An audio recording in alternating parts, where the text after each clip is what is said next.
In verse 16, he says, "For all that is in the world, the desire of the flesh, the desire of the eyes, and the pride of life is not from the Father, but is from the world." The world is lying to you, putting before you the lust of the eyes, the lust of the flesh, and the boastful pride of life. From this verse, I want to tackle 3 applications, 3 lies that you can identify when they come to your door. The first is, it's only natural. Lie number 1, it's only natural. That's from all that is in the world, the desires of the flesh. That's what John means. He's saying the fleshly desires, the natural impulses of human behavior. This is the idea that, boys will be boys, lighten up. Or, she's a good girl. You don't know her heart. She's really good. It's okay. They mean well. The best of intentions, yet the worst of actions. John is saying that that's from the world.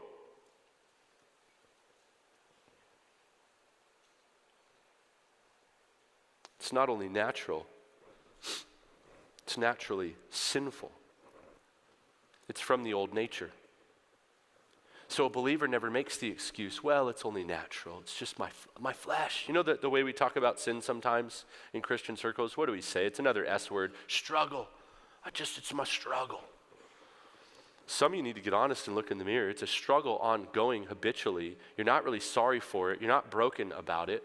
It doesn't look like what Paul describes in 2 Corinthians 7 when he exposes Corinth and says, look at what true repentance looks like, and he describes it.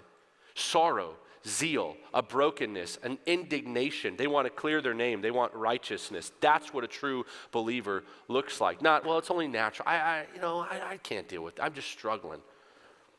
You need to confess your sin and bring it out into the light. Combat the lie of it's only natural by confessing your sin. Lie number 2, there's no harm in looking. Where's that come from? The desire of the eyes in verse 16. The natural impulse of the flesh leads to the eyes. I look, I see, I lust, I want it. And eyes are given by God for beautiful purposes, creativity beyond anything that science can try to copy. What your eyes can see and the way they can see and the way they're designed, better than any HD TV, better than anything through a lens, God has given you to look, and yet the temptation comes from this world that those eyes are for whatever you want to put them on and lust after. And so there's no harm in looking. I just looked. I don't touch. It's not how a believer operates. The pull of this world constantly pulling at your eyes. You guys' cell phones, all of our cell phones, your devices, the endless scroll is doing something, attempting to do something to your soul. Proverbs 30 verse 17 says the eyes are the window to the soul. So you guard what you see because your eyes are doing something to your mind. Thinking, dwelling. And that's why it'll kill your joy. In our house, I've got a 7-year-old son. He'll be 8 this year. And it's impossible to walk through stores many times now without, lewd imagery and inappropriate things. But even more than that, before you ever get in the store, I live in Arizona. It's very hot. So people wear very few more clothes in the summertime and every other time for that matter. And I'm out there with my son just walking like a normal day to go get ice cream or go drop something off at the mailbox. And you just can't avoid it. So we have a phrase in our house when something's coming that's inappropriate. I'll say, hey, son, just guard your eyes, guard your heart, bud. And he goes, okay, Dad. He just puts his head down. And we make it through. He goes, am I good? I said, yeah, you're good, bud. Love you, man. Why do we do that, son? He goes, well, I just got to guard what I look at because it's going to get in my heart. That's the reality. I want to teach him when he's young. Why? Because I'm a man. I understand. And you ladies, it's the same thing. There are something about the way we look. The enemy is constantly trying to use our eyes to penetrate our hearts, to pollute us. And again, if he can't steal your salvation, to at least steal your joy. And so we begin early on in life. I guard my eyes because it will help me to guard my heart. From what? Well, let me give you 2 killjoys that the enemy is constantly trying to use through your eyes. The first is comparison. You compare because of what you see. It's been well said that comparison is the thief of joy.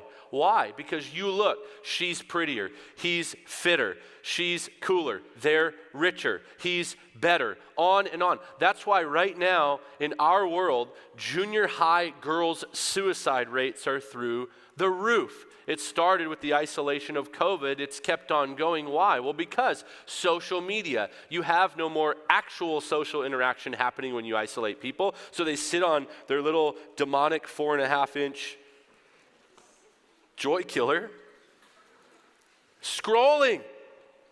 And now you have apps. You can airbrush everything. You grow what you want or shrink what you want. Post it like it's real. A little 14-year-old girl, 18-year-old gal, 21-year-old gal sitting there going, I don't look like that. I'm never going to look like that. So they give up. Or the Christian says, maybe it's not worth it. I don't know. Maybe it's not a big deal. Well, look at the way they're doing it. The eyes constantly drawing you into comparison. It's a killer of your joy. Another one, number 2, jealousy and envy. I put those right with each other. You want to see relationships suffer? You want to destroy the most valuable things that God could give you through community in his body? Then be jealous and be envious. Happens through your eyes. James 3 refers to the demonic wisdom of Satan himself being linked to jealousy. So you want a vacation at the devil's most demonic destination for your life? Just be jealous of everybody else you see. And what does pride say? You should have that. You deserve that. You work so hard. Who are they anyway? You're the one who should be in that position. If he can't steal your salvation, he will try to kill your joy.